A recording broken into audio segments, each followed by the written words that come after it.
Order. Adoption of agendas. Councillor Longo. Thank you, Mr. Mayor. Moved by myself and seconded by Councillor DeRose that council adopt the agendas as published on January 30th, 2020, and any and all revisions published January 31st and February 3rd, 2020. All those in favor? Opposed? Carried. Mayor's report. On Friday, January 24th, I participated in the Leadership Niagara program event with Mayors Redekop and Senzik, where we examined the role of elected officials in the community, including how to identify and respond to complex challenges.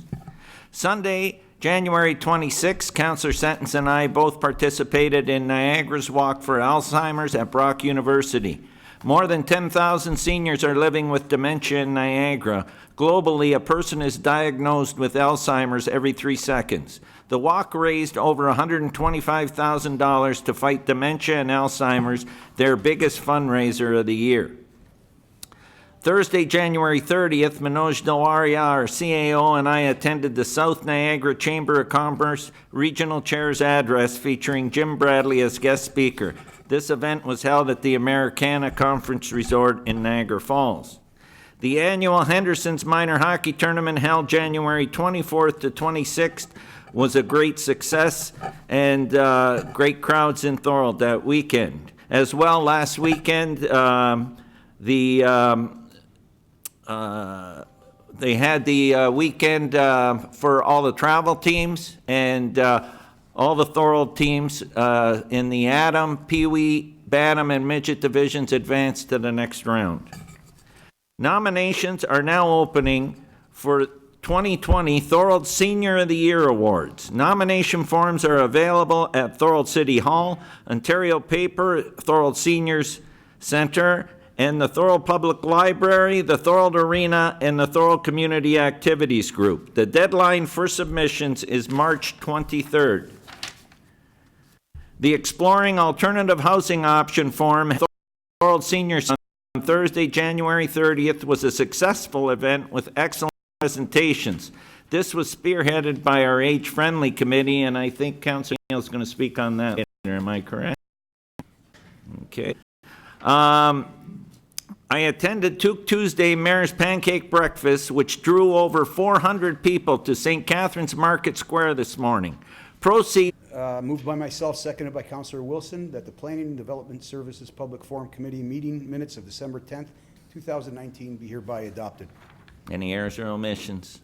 Seeing none, all those in favor? Opposed? Carried. And any comprehensive zoning bylaw 2140-97. 32 and 34 Pine Street South, 8 and 10 Sullivan Avenue, and 33 Topaz Street. D09-03-2019, D14-11-2019. Opening remarks and purpose of the meeting, intent of the proposed official plan and zoning bylaw amendments. The public meeting is being held pursuant to the provisions of Section 17, 22, and 34 of the Planning Act, RSO 1990 CP13 as amended. The purpose and effect of the proposed official plan and zoning bylaw amendment applications are to facilitate the construction of a 4-story, 32-unit residential condominium apartment building. The subject lands would be redesignated to a site-specific downtown designation and rezoned to a site-specific central commercial zone. A sign-in sheet is located at the back if you wish to receive a copy of the decision of City Council. Up first is a presentation from City staff, and I'd like to call Paul Clausen up, our intermediate planner. It's all yours, Paul. Good evening, members of council, members of the public. My name's Paul Clausen, and I'll be presenting 2 applications that were received by the Planning Department, the amendments to the official plan and zoning bylaw 2140-97 in regards to lands in downtown Thorold. So the subject lands consist of 5 separate parcels that are all vacant. And the municipal addresses associated with these parcels are 32 and 34 Pine Street South, 8 and 10 Sullivan Avenue, and 33 Towpath Street.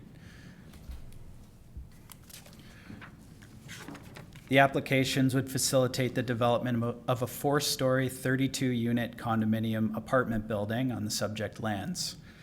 Parking for the proposed building would be located both at grade and on the surface, and would be accessed, the below-grade parking would be accessed from Towpath Street, and the surface parking would be accessed off of Pine Street South.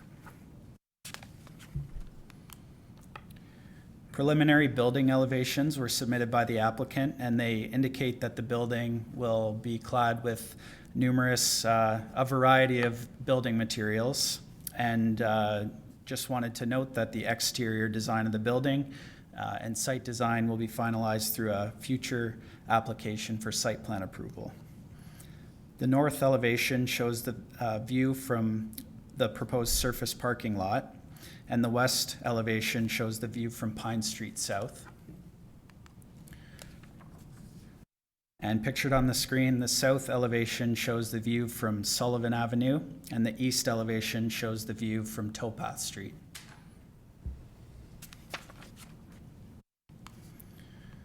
The subject lands are designated downtown within the city's official plan and are zoned central commercial within zoning bylaw 2140-97. Residential apartment buildings are permitted in this designation and zone, but only when another non-residential use is incorporated into the building. A site-specific amendment to the downtown designation has been requested to allow the building to contain only residential uses. The following site-specific provisions from the central commercial zone are also required: that residential units be permitted to occupy the entire ground floor of the building, and that an increase in building height from 14 to 16.44 meters be permitted. As of this meeting, no significant concerns have been raised by internal departments or external agencies. Staff have received several letters from members of the public, which are generally in support of the proposal. However, some concerns were raised with the lack of commercial development being proposed in the building, and with the proximity of the underground parking garage to adjacent development. All comments received will be addressed in staff's future recommendation report. That concludes my presentation. Thank you, Paul. Do we have any questions for Paul? Seeing none, I want to thank you for your presentation, Paul. And now we move on to public participation, public input. A person or public body who, before approval of the official plan and zoning bylaw amendments is given, made oral submissions at a public meeting or written submissions to council, may no later than 20 days after the day that giving of notice of approval of the zoning bylaw amendment appeal to the local planning appeal tribunal by filing with the clerk a notice of appeal accompanied by the fee. If a person or public body chooses to not provide oral comments at the public meeting or written comments before the proposed official plan amendment and zoning bylaw amendments are adopted, the person or public body is not entitled to appeal the decision to the local planning appeal tribunal. Now at this time, is there anyone present who wishes to speak in favor of the application? Please come forward to the podium.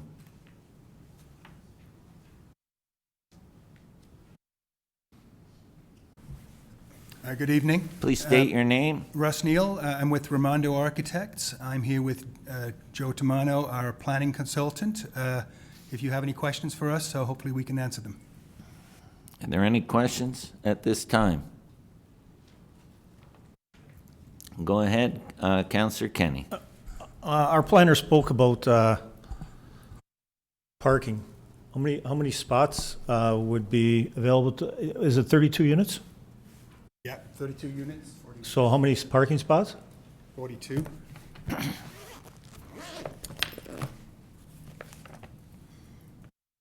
42 parking spaces provided. And are these all one or two bedroom or split? They're all two-bedroom units, two-bedroom, two-bathroom units. Okay. Are there any other questions? Seeing none, I thank you very much. Is there anyone else that wishes to speak in favor of the application? Please come forward to the podium.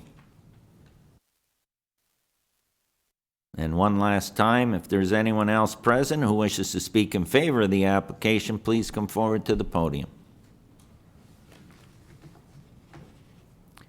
Seeing none, we'll move on. If there is anyone present who wishes to speak in opposition of this application, please come forward to the podium.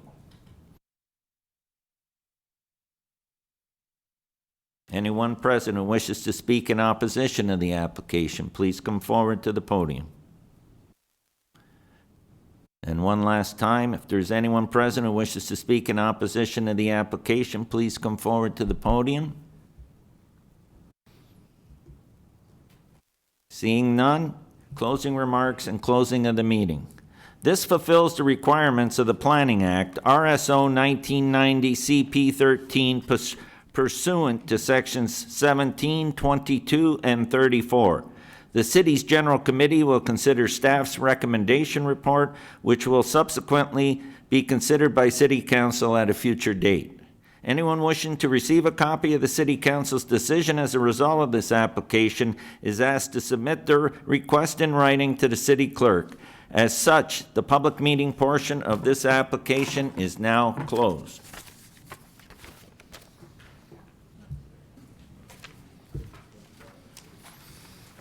Okay.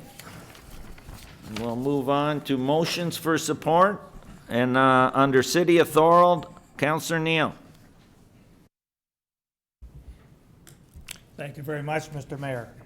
The Canadian libraries increasingly seek to access digital publications offered by multinational publishers, and that access to those publications is too often curtailed by prohibitively high licensing fees or else entirely denied to Canadian libraries.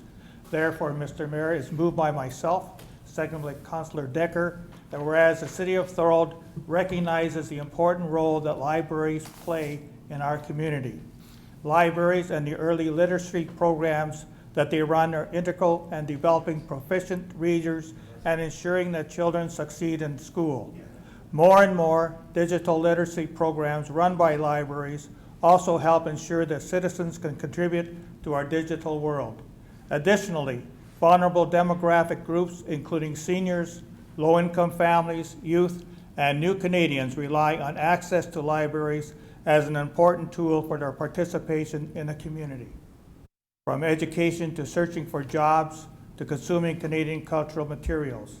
And whereas the library in our community recognize that our users increasingly seek to access digital publications offered by multinational publishers, and the access to these publications is too often curtailed by prohibitively high licensing fees or else entirely denied to Canadian libraries. And whereas libraries must be in a position to offer digital publications to their users as part of their service offering to our community, particularly given the contemporary rapid pace of digitalization, educational, and cultural materials. Now therefore be it resolved that the City of Thorold do hereby indicate our support for Canadian Urban Libraries Council in its efforts to increase access to digital publications for library users in the City of Thorold and across Canada, call on the federal government to investigate the barriers faced by libraries in acquiring digital publications and the problems that poses for vulnerable demographic groups in Canada, and that the federal government be requested to develop a solution that increases access to digital publications across Canada and assist libraries in meeting the cost requirements to acquire digital publications. And therefore, a motion be brought forward to local MPs, the Honourable Lisa MacLeod, Minister of Heritage, Sport, Tourism and Cultural Industries, and the Honourable Stephen Gilbuck, Minister of Canadian Heritage.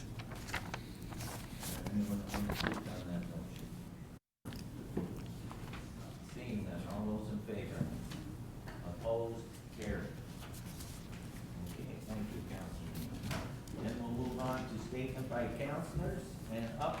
I have funding received by Thorold Municipal Nonprofit Housing Corporation. Councilor.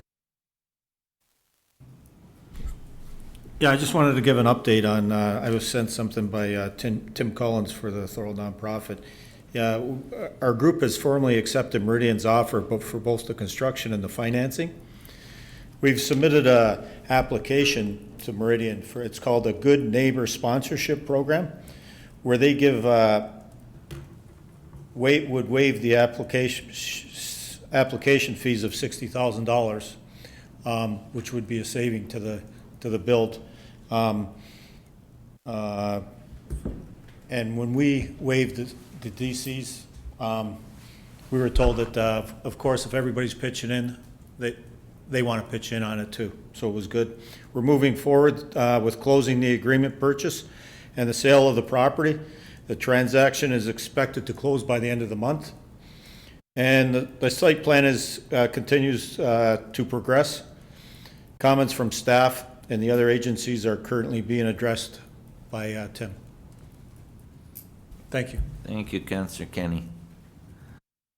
Follow-up on alternative housing forum, I have Councillor Neal. Thank you again, Mr. Mayor. Exploring Alternative Housing Options Forum was a success.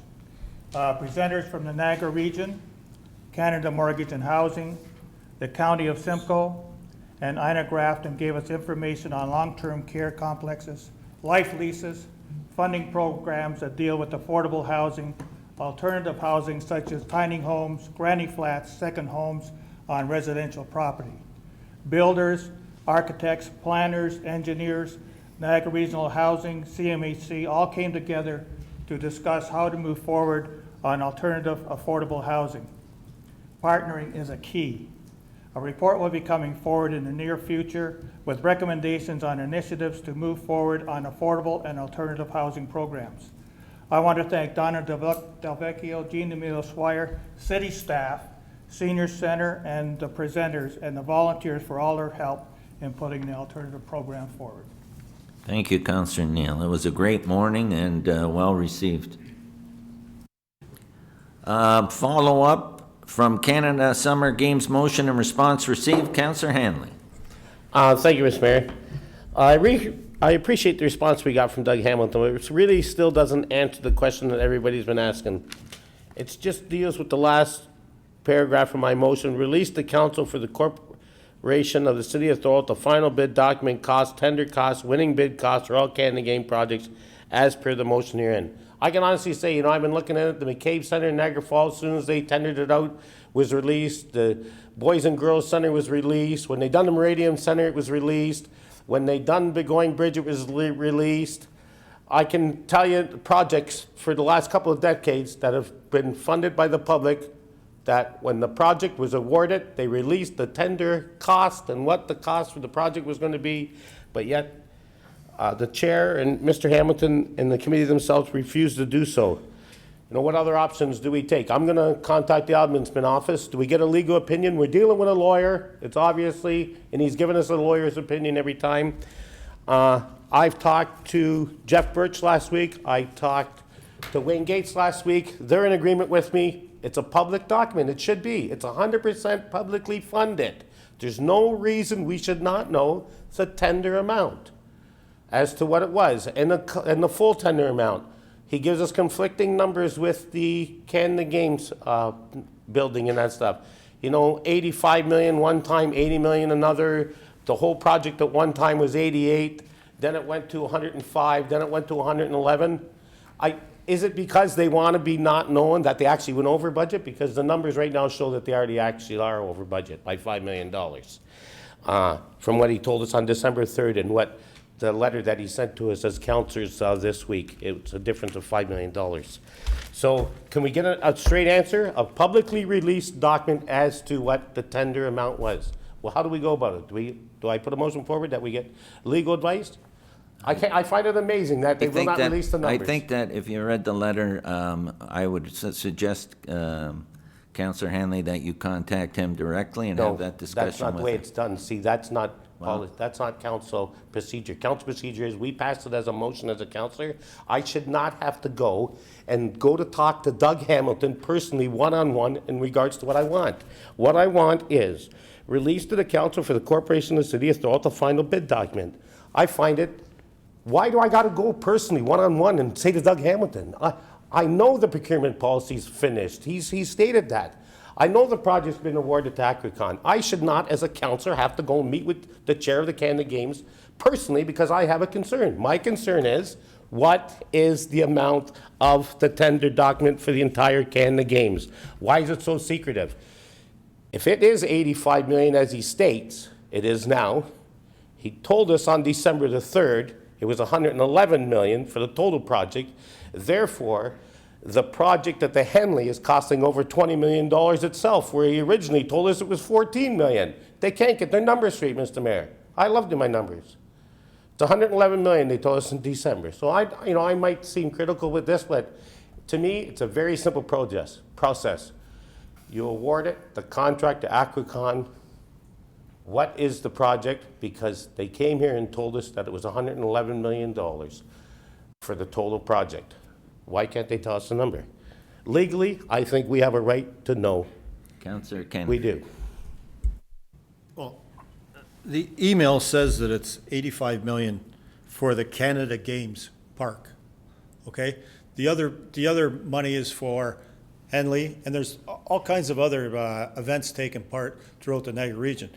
But at the end of it, he says, if you have any more questions, what is your problem with phoning him directly, we're going back and forth here. I don't want to spend money going seeing a lawyer to try and get questions that all you have to do is go and sit down with him and say, if it's the will of this council, ask him to come here and we can ask him questions. That's fine, but I don't want to go see a lawyer and spend money needlessly. If I could reiterate that, if that's what council's desire is, then to me as a councillor, start meeting privately with individuals, I would do so. I don't think that is our mandate as councillors. And I don't think it's ethical as a councillor to go and start meeting with individuals privately, Councillor because Henley. I put a motion on the floor as a councillor, not as an individual, and it was passed as a council.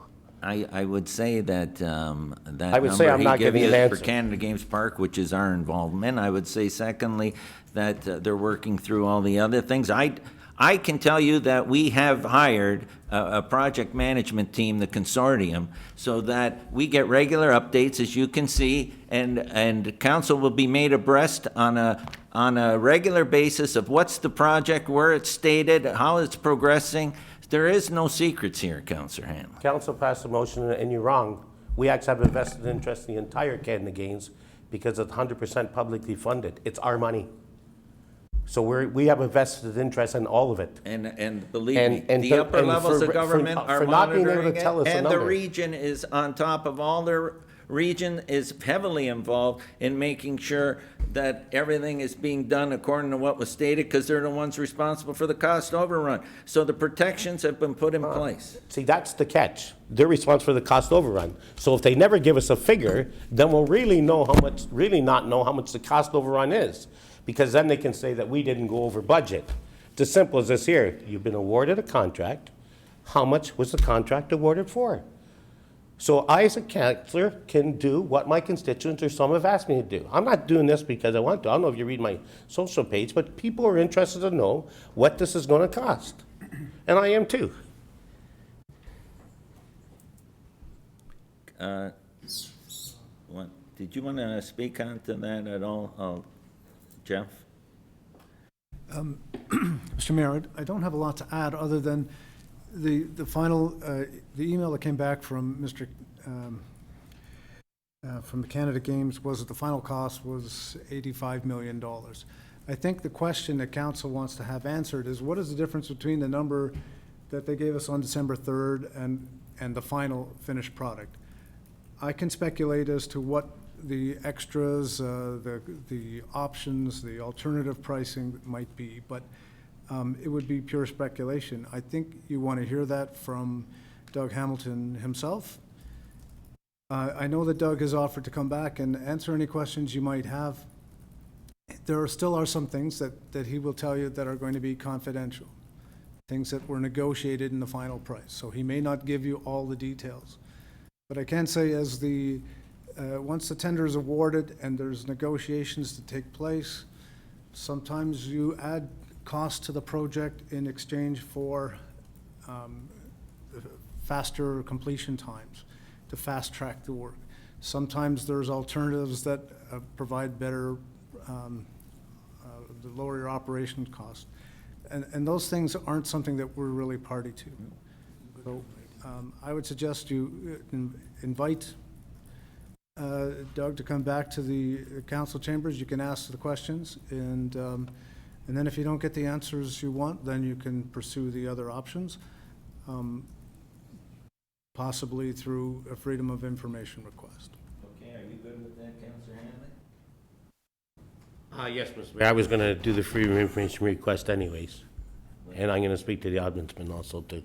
But anyways, he'll be, Yep. we'll be asking him to come and answer. Anyone else that wants to speak?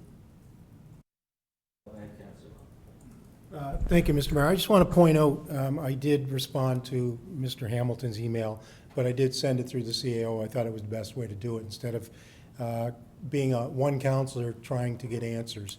And my very simple question was, on December 3rd, we were presented with a number of $80 million plus a little bit, and now he's come back with a number that's $85 million. So pretty simple. Why the discrepancy? Explain the discrepancy so we know. If it's a budget overrun, we need to know that also. Every dollar we spend over the $80 million will affect Thorold taxpayers and Thorold City Council, because that would become part of the total capital cost.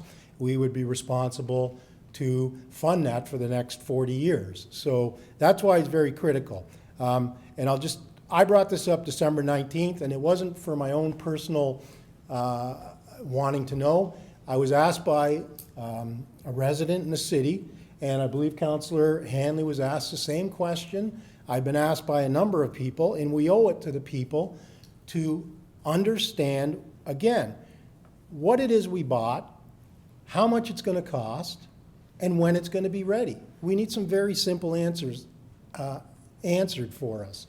Some of the information given on December 3rd, it concerns me because things change so quickly afterwards. So if Doug Hamilton needs to come here and stand there and get peppered with questions, that's fine. But I thought we were doing it a fair way by putting it in a motion and asking him to respond. So we need our questions answered in detail so we can tell the public what's going on. And Mr. Mayor, finally, I'll add, I think from a total cost overrun perspective, I would think that you would be the one in this room who is most acutely concerned about what that number would be, because in effect, the region has written a blank check on this project.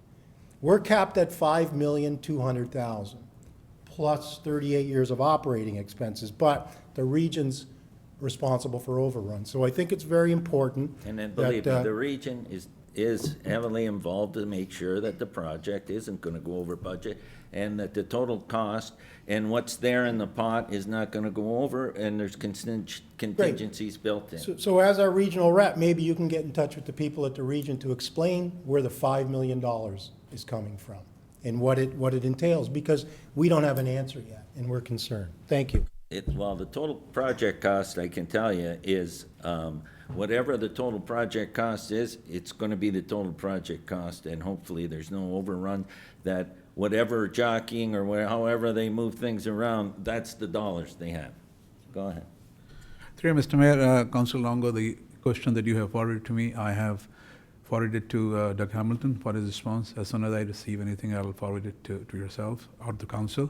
But I think the best way is if council decide to bring him here, as he has already mentioned that he is willing to come back to council at some point. So if it is easier or convenient for everyone to answer questions by inviting him here, that could be a solution, I think. Thank you.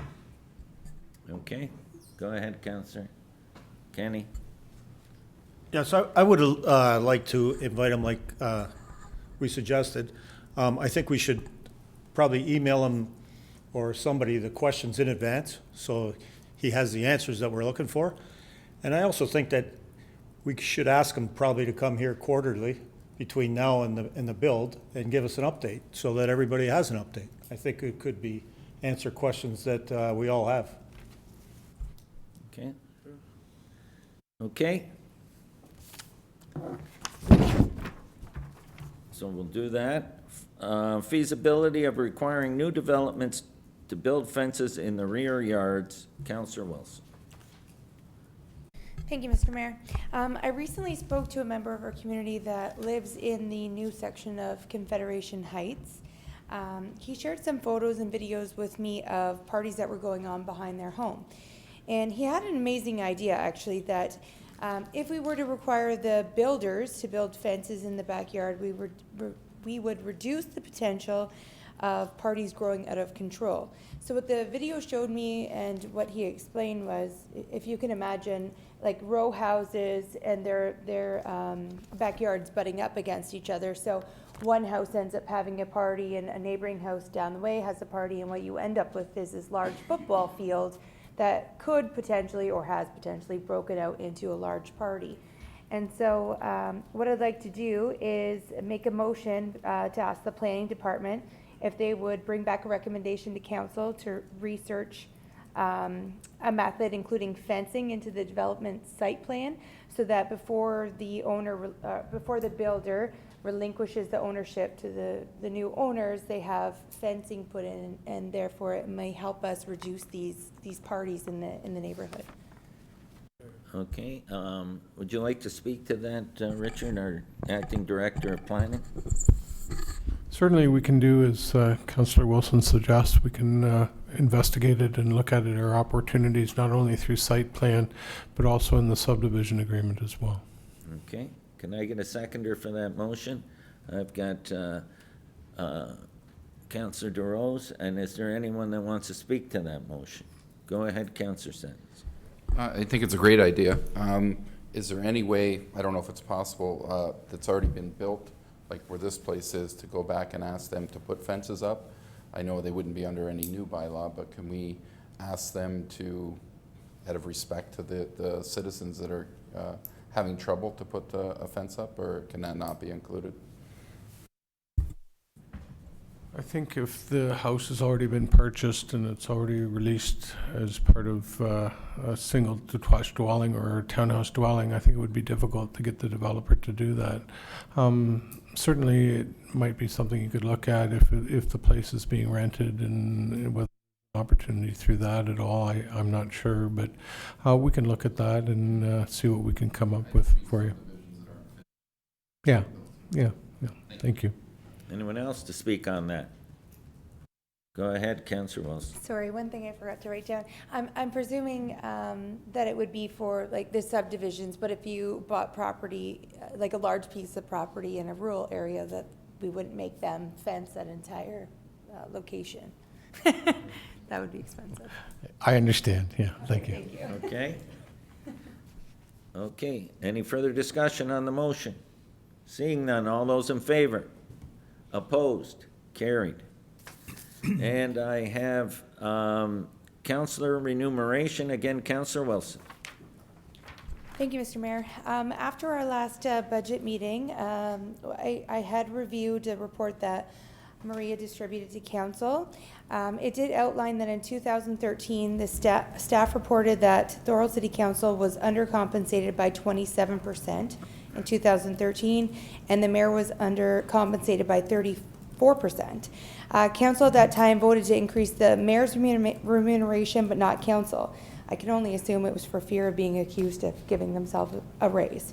Furthermore, after the provincial government made all council remuneration taxable, the previous council to us voted that they apply the gross up method.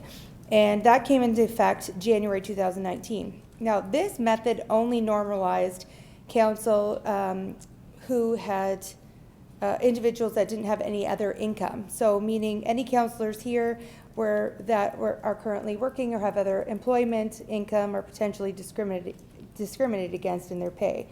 Therefore, in January 2019, council members that had other employment received a 10% pay decrease.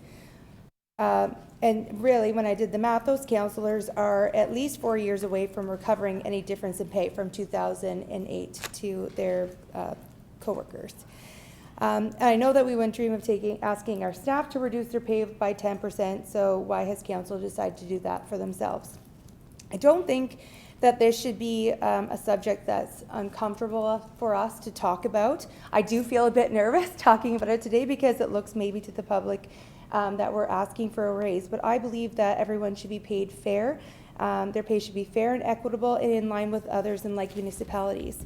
I also strongly believe that this council, if we don't get the appropriate information and make the appropriate changes currently, that we will create a governing body in our community that many members of the community can apply to represent. We'll create a governing body that only appeals to business owners, affluent individuals, and people that are looking for a means to influence. This decision is not just about us getting paid for what we are doing, but mostly, and I can't stress this enough, so that we create a fair and inclusive council so our community can afford the opportunity to be a part of it if they decide to throw their hat in the ring at the next election.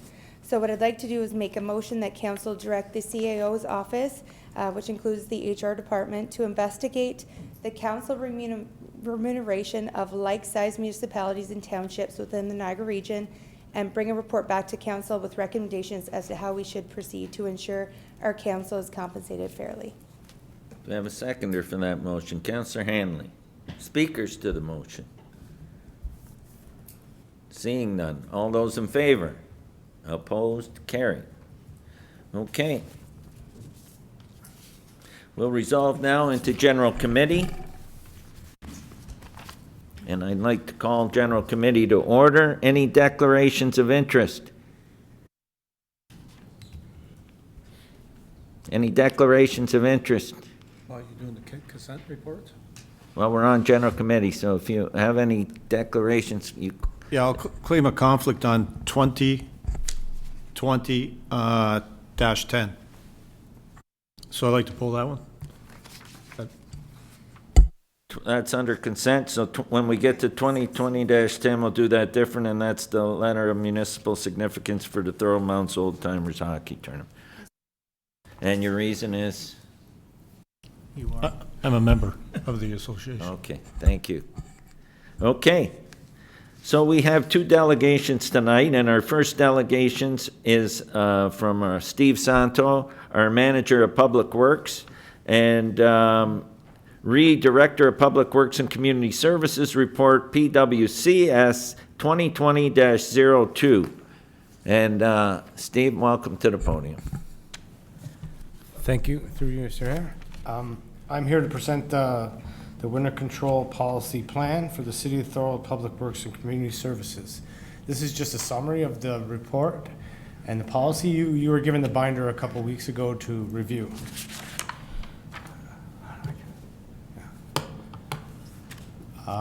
I'll be going through briefly the city infrastructure, minimum maintenance standards, the hours of work, and a general overview of winter control.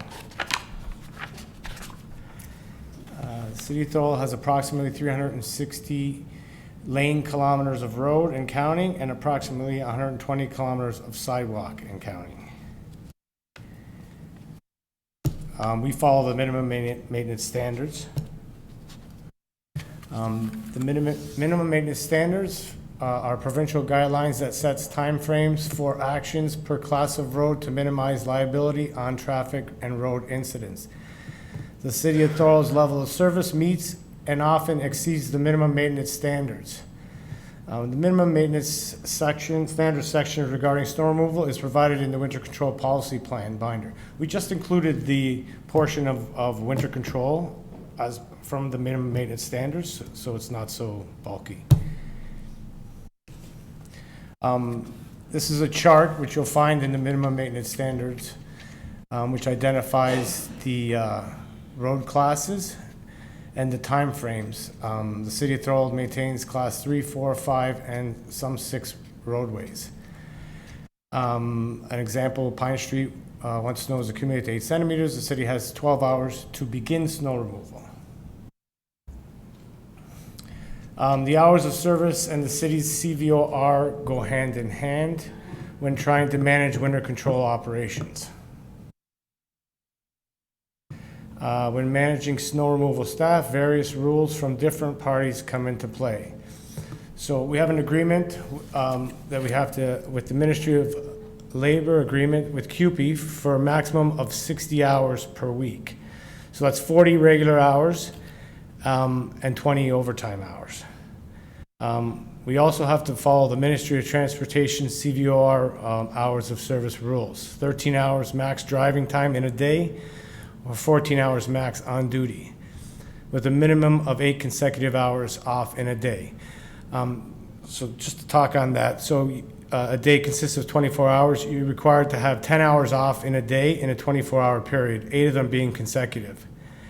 We work within the 7 or 14-day cycle rules. We follow the 770 cycle right now, but it's a little more difficult for us because we only have 60 hours to work rather than the 70. The 70-hour CVOR day rules and shift rules are different, but must be followed together. CUPE Local 151 contract agreement on who gets called in, out, and when as well. So combined with the minimum maintenance standards and the hours of work will determine when we call out staff, at what time, and for how long we can keep them out. So that'll determine when we're plowing and for how long. Daily logs are kept to ensure compliance with the ministry regulation. Winter maintenance policy plan objectives is to define the level of service to be maintained and procedures to be followed. Also to reduce the hazards resulting from winter, snow, and ice in order to maintain the city's roadways and sidewalks in safe condition. These are preparations that we do for winter control. We put snow fence up, culvert and road markers are installed, pavement inspections, like raised manholes. A lot of that's done in the new subdivisions. Salt and sand is stockpiled by November 1st. All the equipment is all maintained and ready to go for November 1st. Beginning of each winter control year, drivers are trained and wingmen are trained as well. And public awareness is through bylaws, and it can be found on the city website, as well as I think pamphlets are sent out. Road snow plowing objectives are to adhere to the snow clearing standards set out in the minimum maintenance standards, to reduce the hazards of snow and ice accumulation, to maintain safe passable road conditions for emergency vehicles, to maintain safe passable school bus and public transit bus routes, to reduce economic losses to the community and industry caused by workers not being able to get to their jobs or companies not able to move goods, and also to ensure cost-effective winter control snow plowing operations. Our level of service right now is Class 3 roads. On our priority roads is bare pavement. Class 4, we try to achieve center bare pavement, and Class 5, snow packed. What that means is the road's packed with snow and we manage it with sand for traction. This is just a list of our winter control routes, our priority routes, which identifies whether it's salt or sand. The downtown route is salt. The Confeds, north, south, west, and center are salt. East of the canal, which is Thorold South, Allenburg, and Port Robinson, is salt. East of the 406 is sand. West of the 406 is sand, and the hollow is sand. These routes are all labeled in the binders with all the streets that are included in the routes. We've divided up the routes strategically, higher class roads first as well, for efficiency. Our secondary streets are done later. Sidewalks plowing. The city plows curb face sidewalks due to snow piled on by the plows from the road. A list of sidewalk plow routes are located within the winter control binder. Residents are required to clear snow on sidewalks fronting their property that have a boulevard between the road and the sidewalk. Now, speaking on this slide, we only plow sidewalks after the roads are completely plowed for safety reasons. Sidewalks aren't expected to be plowed until 24 hours after the snow event stops. So when it stops snowing, we have 24 hours to get to that. Right now, we utilize Curtis's staff in the cemetery. If we're not able to get to our main sidewalks, they clear the sidewalks around all the facilities. And then when we need them, they move into other sidewalks based on staffing. If we don't have staff to do it, they come over and help us out with that. In new subdivisions, as soon as there are residents living in any house, the city starts winter control. Subdivisions not under construction will be plowed as long as a loader or truck can fit down the street without obstruction. Only streets that have residents will be plowed, streets under construction, and no residents will fall under the developer's responsibility. The City of Thorold will make best efforts to report significant weather events, bridge or tunnel closures. Facebook and City of Thorold website provide most up-to-date information. Instagram will publish some, but not all current notifications. So the MTO controls and closes down the tunnel, and the Seaway controls and closes down the Ellenberg Bridge. Now, just a note on a significant weather event. So what that means is the minimum maintenance are in play. When the municipality deems it a significant weather event, which would most likely be snow falling for 24 hours or more, those timelines are stopped and everything is deemed to be under repair. Once the weather conditions, actually the Director of Public Works will deem the event over, and then we go back to the minimum maintenance requirements. Just so you know, it's all outlined in your binders what a significant weather event is. And that will be publicized on the website whenever one happens. If you have any questions on how we do things, or... Okay, is there any questions for Steve? Go ahead, Councilor DeRose. Yeah, I'm not sure if Steve can answer, maybe the Director of Operations. Just looking at the increase of 11.3%, I was just wondering what you can... I can hit that one. Yeah. So, oh, okay. The increase is based on the salt that we used over, so I averaged it out over the last 3 years, and we took the number based on the average rather than doing an overrun at the end of the year. So we averaged it out, and that was the increase. Okay, thank you. Any further questions? Did you have a question, Councilor Deck? Well, our crews are amazing. Yeah. I'll put the City of Thorold up against anyone. We've always taken pride in our snow removal, and the time we clear roads is second to none. Question, in front of schools, who's responsible? The schools are responsible for the sidewalks. Because I get asked that question, and that's why I'm at. The schools are responsible for their sidewalks unless they're curve face, which we do clear them. So if you get asked that question, now you know the answer. The question has come from Thorold High, and they've been told that they're responsible. Okay. Is there any other questions? I want to thank you for your presentation, Steve, and the great job. Let your crew know that the great job they do for the city. All right, thank you. Okay. Can I get a mover? It's someone to move this report forward. I got Councilor DeRose. Okay, so that is under discussion reports. PWCS 2020-02 Winter Control Policy Plan Update, and I'll turn that over to our Director of Public Works and Community Services, Jeff Holmes. Thanks, Mr. Mayor. The recommendation is that the update to the city's winter control policy plan be approved. And second, that staff be directed to post the policy on the city's website. Okay, can I get a mover for that report? I got Councilor Decker. Any speakers to that report? Seeing none, all those in favor? Opposed? Carried. Thank you. And we'll go back now to our second delegation, which is Donna Del Vecchio, City Clerk, on City Clerk Report CC 2020-09. And Donna will be running that PowerPoint from the front here. Go ahead, Donna.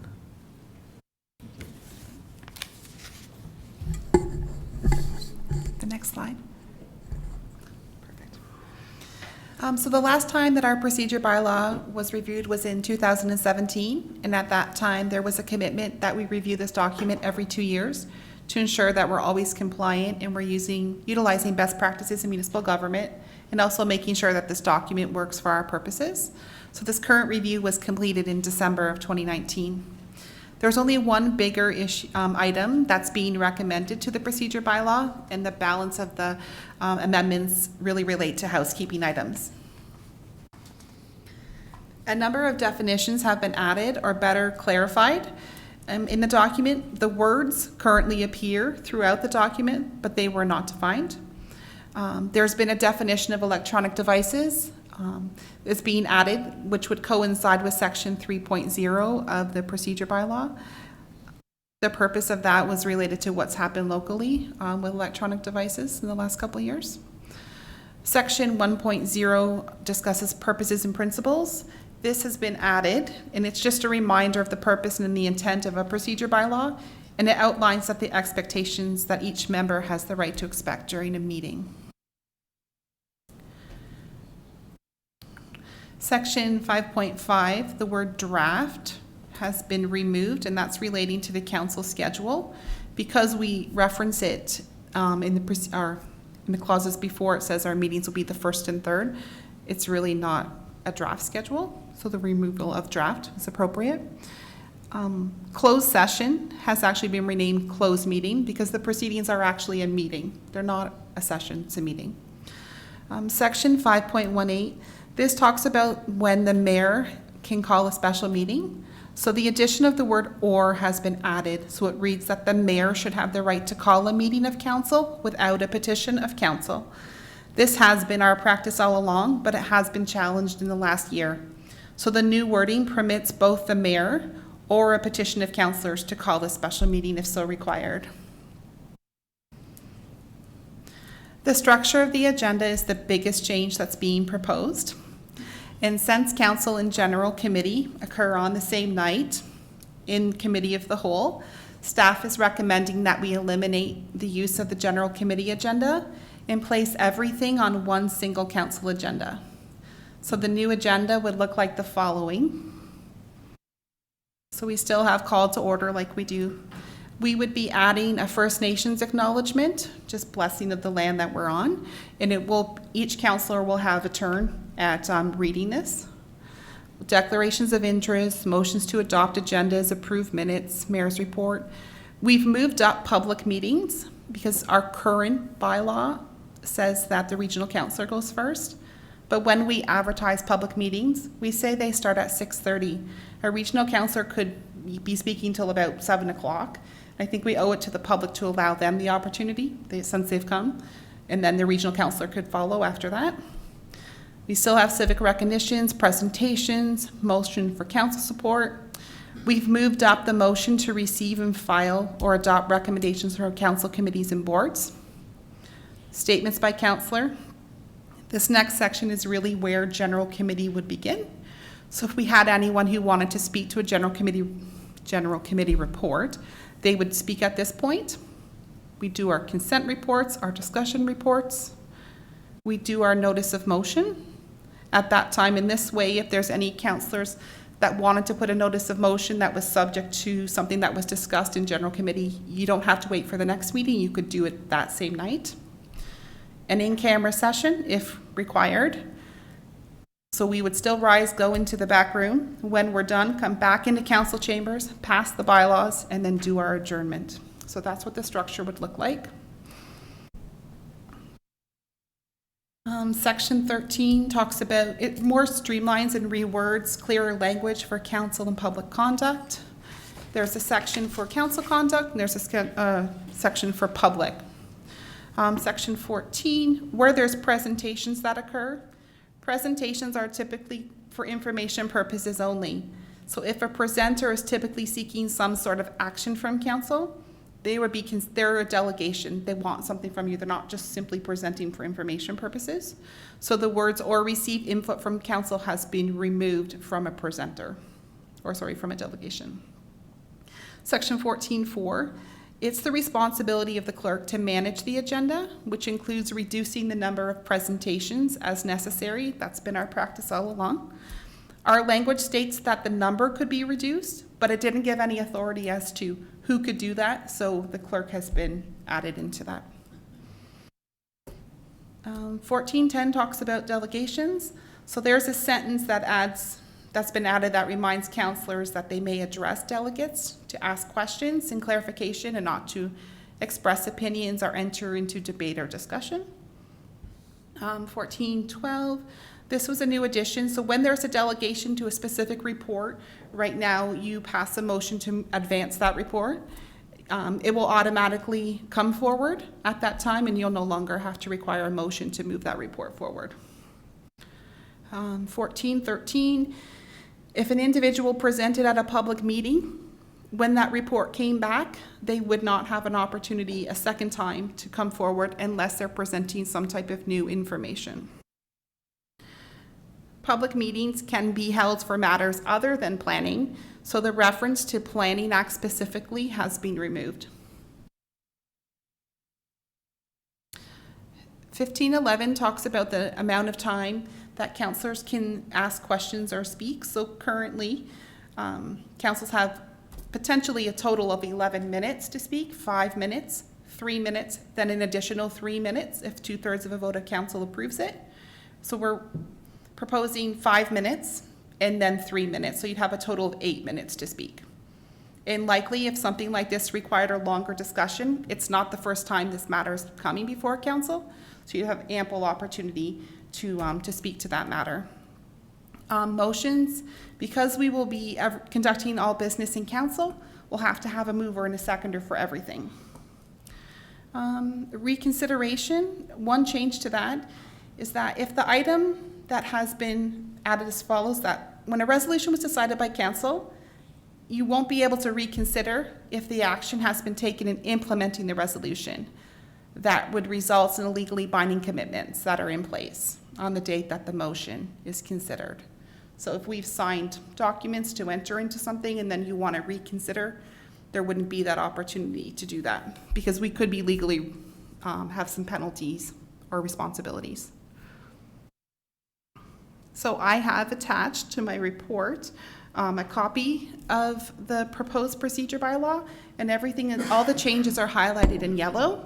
So at this time, it's only being presented to you for information purposes. If you have any questions between now and February 18th when the bylaw comes forward, please reach out to me. I'm happy to answer any questions or meet with anyone. Okay, I have questions. I have Councillor Kenny. Yes, just one. On the agenda portion of it, why would we not do the bylaws before the in-camera session? Finish everything out here, and then we're done out here instead of going in-camera and then coming back? For two reasons. Potentially, a bylaw could, first of all, we have to pass our confirmation bylaw, which confirms all of the proceedings, including the in-camera session. And there could be a bylaw on there that pertain to an in-camera item. So it's always the last item to be done. Okay. Any other questions? Go ahead, Councillor Hanley. Thank you, Mr. Mayor. Just one. In regards to 13.4, every member on being recognized shall remain seated. Do we no longer stand, or we just the same procedure as always? Do you want me to answer? Yeah. Okay, so that's one item that is... We no longer stand. No. Oh. That's something that we can decide as a council. I can tell you that the region has a similar format, one agenda, and we stand for everything. That's just the way they do it. If we decide we want to stand, it's not a problem.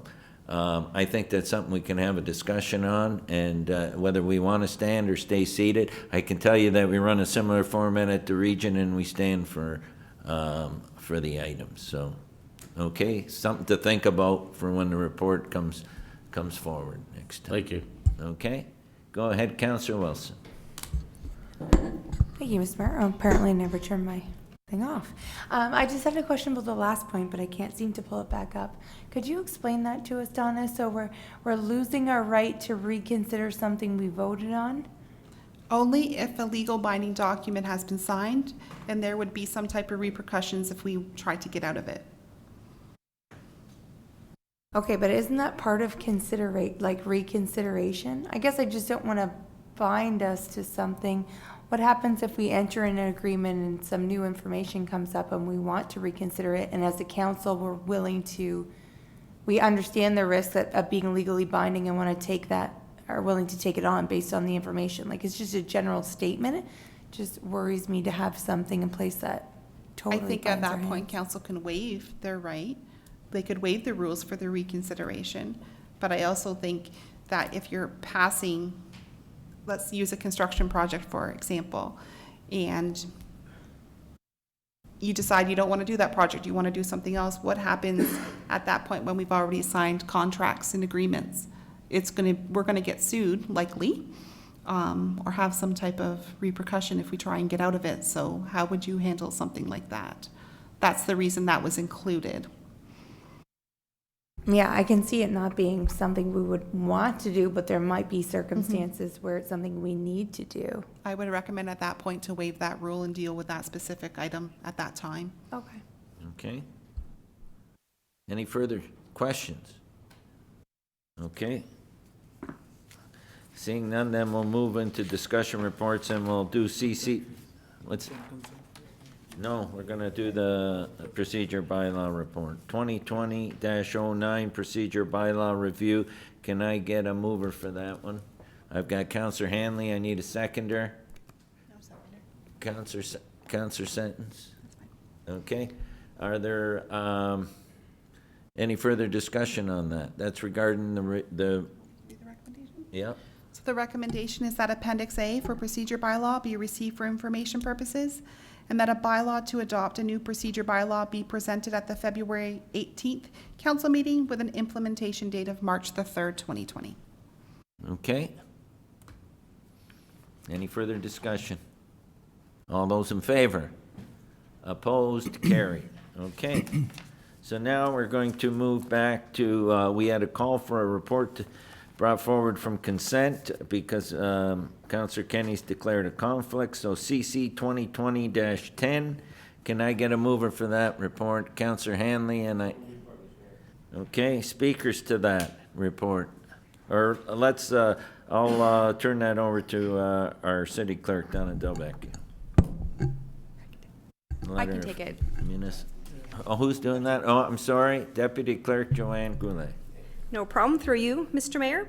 The recommendation of the report is that the Council of the City of Thorold hereby declares the Thorold Mounts Old Timers Hockey Tournament to be hosted by the Thorold Old Timers Hockey League on March 5th to 8th, 2020 at the Thorold Community Arenas as an event of municipal significance for the purposes of Mike Williamson obtaining a liquor license from the AGCO, and that Mike Williamson shall be responsible for complying with all conditions imposed by the AGCO. This includes the report.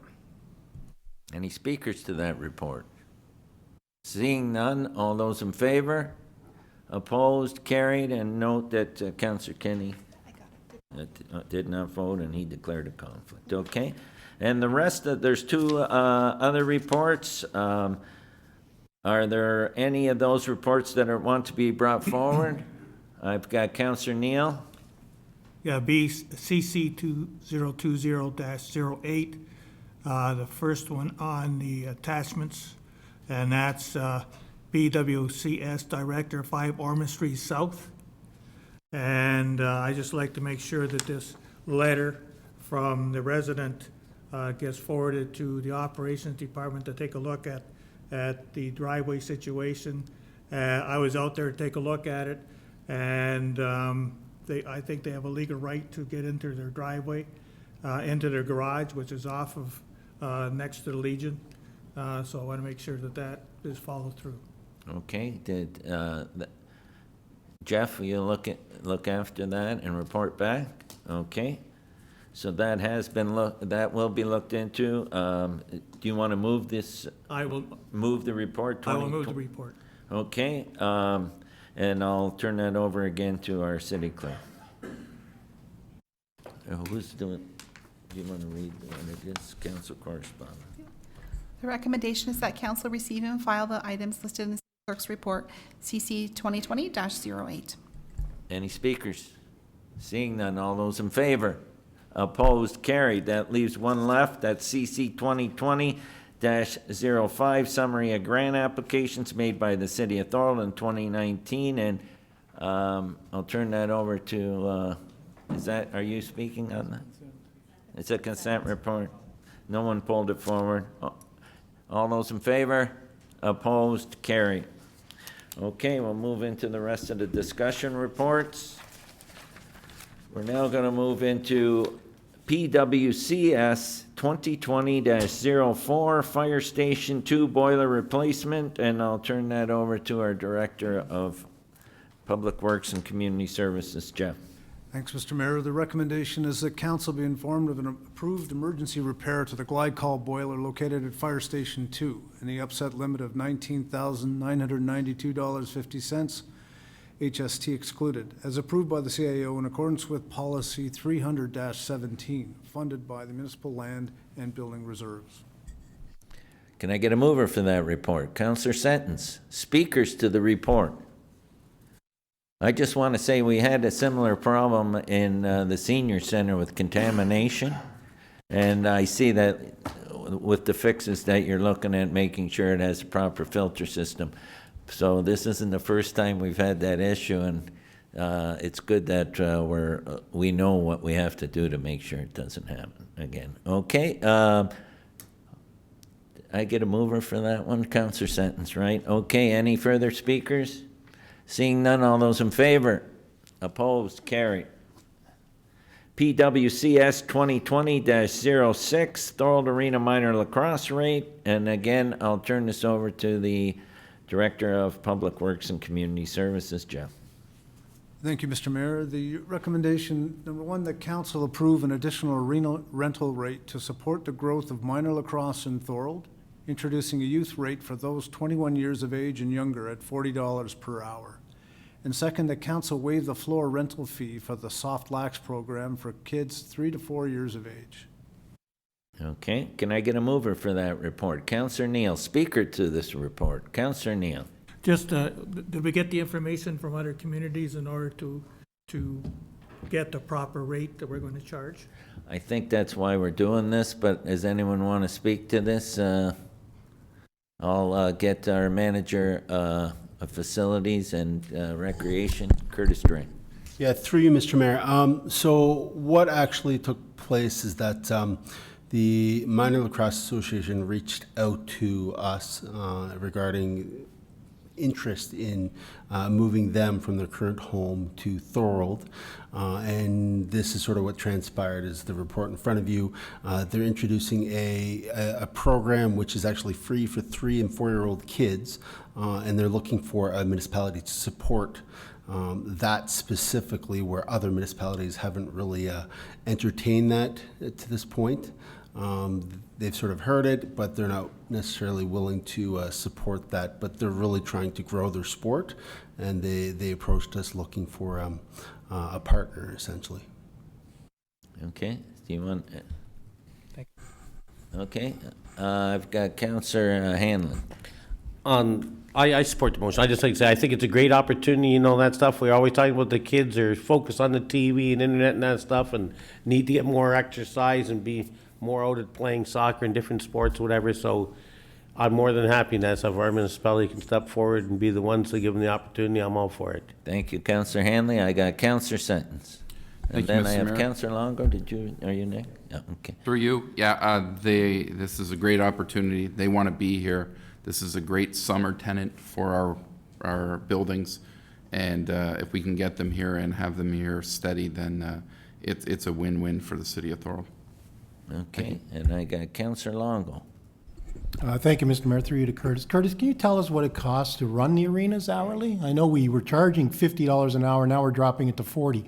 What does it cost us to run the arena in the summertime? Through you, Mr. Mayor. So essentially the arena is staffed through the summertime. We typically have general maintenance taking place, painting, just repairs, general upkeep of the facility, which this does not impede any of that time. So literally for these kids to go out on the floor, the guys have to sweep the floor, put the nets out, and they're very self-sufficient. So the light's already on, so there's not really additional utility costs. This is a very conducive partnership with using the floor and also maintenance going on in the background. Okay, and the decision to waive the fee completely for age 3 to 4, I don't want to sound like the bad guy, but we don't waive hockey school fees or baseball diamond fees or soccer field fees, do we? in the city? Through you, Mr. Mayor, currently minor soccer, minor baseball do not pay fees. They pay nothing to use the fields? That is correct. Okay. All right, thank you. Any further questions? And I just want to comment that we've seen a growth in the lacrosse. I think, 3 tournaments booked this summer there? Yes, sir. 3 tournaments plus the junior team, plus this growth. I think it's a great initiative because for too long our arena sat empty all summer. If we can build something like this, I think it's great for the community. So I want to commend you on the work you've done on that. Okay. Next up, no, I had a mover for that, Councillor Hanley. No further discussion? All those in favor? Opposed? Carried. I have CC 2020-06, Information Report Video Surveillance, and I'll turn this over to our City Clerk, Donna Delbeck. I'll take it over here again. Okay, I'll turn it over to our Deputy City Clerk. So through you, Mr. Mayor, the recommendations of my report is that report CC 2020-06 be received for information purposes, and that staff conduct the privacy impact assessment and produce a report for council's approval at a future meeting, and that staff develop a video surveillance policy. And I'm just wondering if I can speak to it as well. Go ahead. So with regards to number 2, our staff has never completed a PIA to this point. So to successfully complete a PIA, we could incur some costs because we'll need to get some information from a privacy consultant or possible legal fees. I did speak to a privacy consultant to figure out what type of costs we're looking at, and it could be up to $15,000. So I just wanted to let council know that there's possibly could be fees incurred. Okay, can I get a mover for this report? I think Councillor Hanley, you're the one that asked for this report, so you should move it. I'll move the report, and, I support the report. I've asked for probably, I bet you, I could tell you something, 20 years ago, where we had a problem at the Battle of Beaver Dams Park, and we installed the system in there, and we've had no issues. That was done, through the BIA or whatever, the local businesses and that stuff, but I think there's nothing wrong, I believe if you're not doing anything wrong, then you shouldn't be fearful of it, but I think when you look at just what happened this past week with the bank robbery, and the suspects coming to Thorold and running through the regional buildings and that stuff, and then being out and that stuff, I think it's helpful to our communities, it's helpful to our business. We've been plagued with vandalism and that stuff downtown and never had a way to try to curtail whatever, along our Welland Canals Parkway and that stuff. So let's get a little report and see where we can go from there, and maybe we can initiate something, and maybe there is some funding out there to help us along the way also. So I'm fully supportive of it. Anyone else like to speak to this report? I've got Councillor DeRose. Through you, Mr. Mayor, just to anybody on staff that could answer, can we study or have a look at possibly coming up with some regulations or rules as far as private property video? I've had a lot of complaints from people in town that their neighbors are videotaping their property and possibly in their house because of the amount of video cameras there. So I'm just wondering, so I don't have a problem with the city one, but is there somehow we can look at, I know they were told to call the police, but anyway, so if anybody could answer on staff. I can, I don't know if. I've talked to Jason about it. Eh? Do you want to add anything to that, Jason? Through you, Mr. Mayor, I can certainly look at it. I do have some experience with this, but I'd be happy to look into it further. Usually it's a matter that would be dealt with by the police, but I'm happy to bring a report forward in the future. Anyone else? Go ahead, Councillor Wilson. I can make a comment to that. I do know that you can take video of your property, but the video camera on your property can't go onto city property. So I owned a building in St. Catharines, and obviously not our city, but same bylaw, I'm presuming, where I could have a video camera at the front door, but as soon as it hit the sidewalk, that was against the Privacy Act. So that's my knowledge of that. So that they could call the police. That's what they would do. Okay. Yeah. Go ahead, Councillor. Yeah, I'll wait for Jason's report, just because I think the police kind of have mentioned to one person that's called that they embrace the fact that there's cameras to help solve crimes. But this individual is saying now that it's getting ridiculous because of the abundance of cameras that are facing his house. And so we don't have a bylaw for that at all, no. Can you check, Jason, also, if there are other communities that would have a bylaw in regards to that? Because I know that, I think the region does, and I meant to check today and I didn't have a chance, but I will check with them because I had an issue out at my house and that's why I dealt with them about it.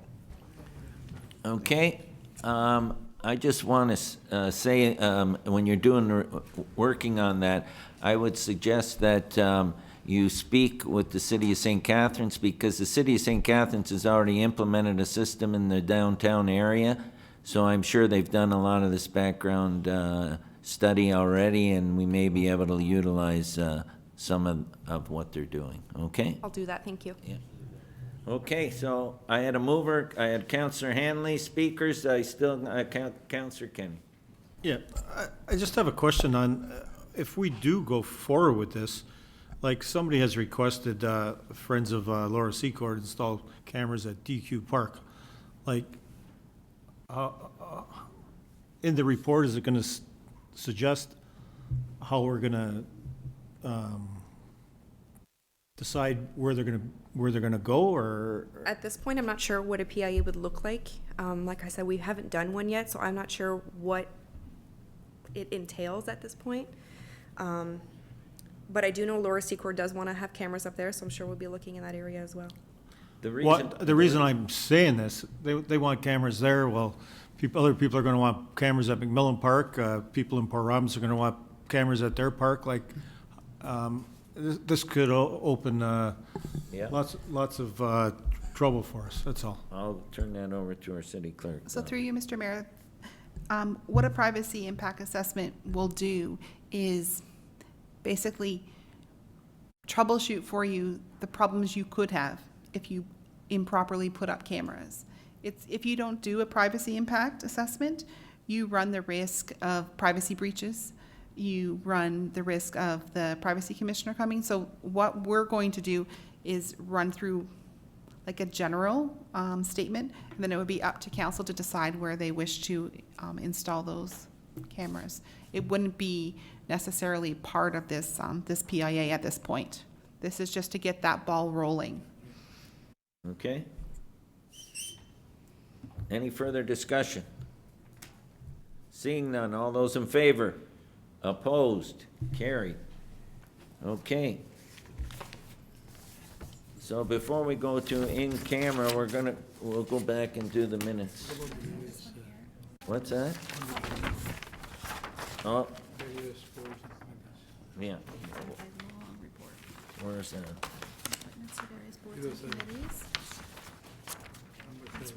Oh, I ticked you off on that one, I shouldn't have. Okay.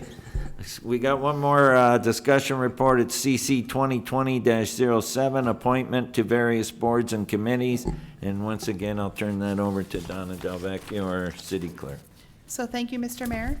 The first recommendation I would like to strike from the report. Mr. Miotto is still eligible to be a member of our town and gown. It was a little premature putting it in there based on previous conversations I've had with him. So can we, with council's approval, can we remove recommendation number 1? I anticipate it coming back at a future meeting, just not tonight. Okay. The second recommendation is, council will recall back in the fall, we established a special events advisory committee. And we do need one council representative to sit on that. So looking for a council representative to put their name forward. Councilor Decker.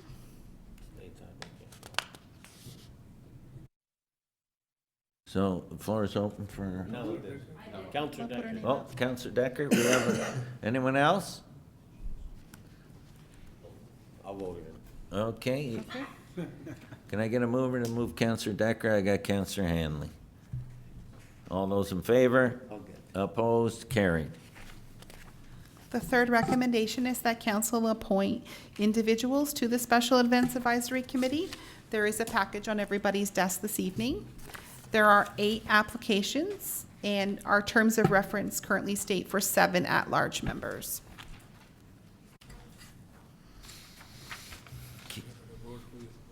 No. Can I get a motion to move all 8? Yeah, I'd like to put a motion on the floor that we take all 8. And I mean, when you get 8 people volunteering, let's go for it. Okay, and we're gonna amend that to take all 8. Okay, that's the motion on the floor, that we accept all 8 and amend the terms of reference to say that, increase it to 8. Any discussion on that motion? Seeing none, all those in favor? Opposed? Carried.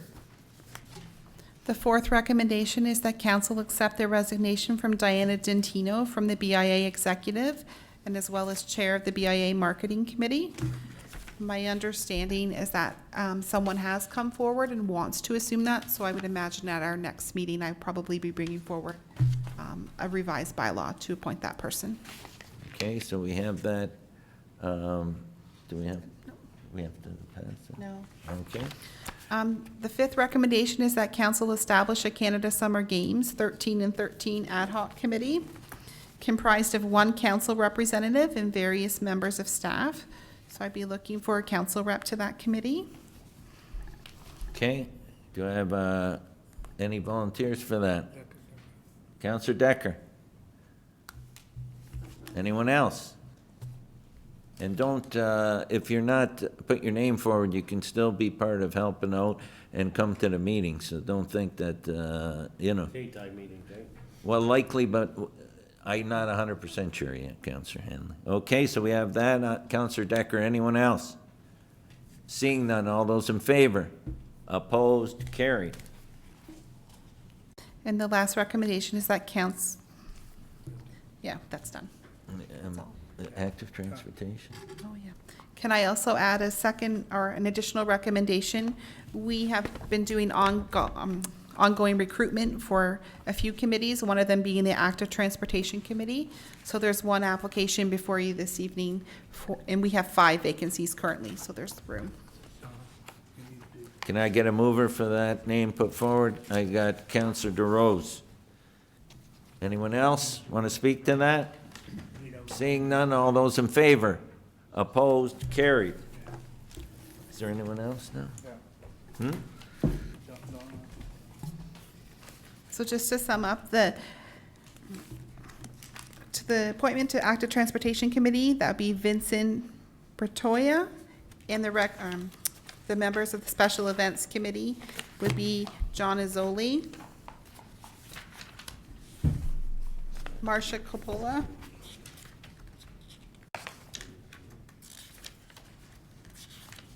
Sebastian Socio Marandola, James Simons, Tim Sinnott, Carol Clifford, Shirley Allen, and Kaylee Smith.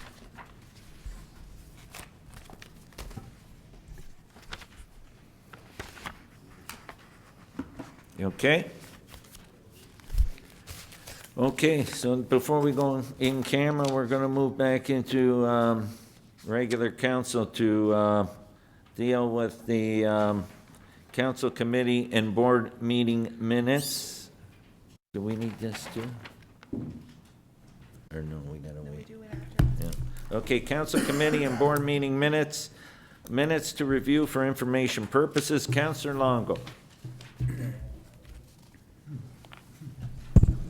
Thank you, Mr. Mayor. Moved by myself, second by Councilor DeRose, that council received and files the minutes of the committees of council, local boards as presented. Any errors or omissions? Seeing none, all those in favor? Opposed?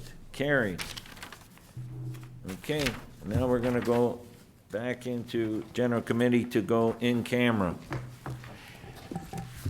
In accordance with Section 239 of the Municipal Act, a meeting or part of a meeting may be closed to the public if the subject matter being considered is related to a potential acquisition of land.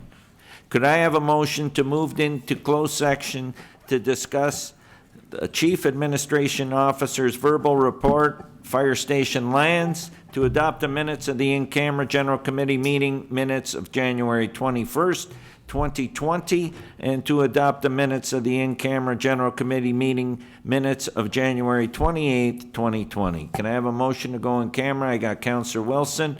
All those in favor?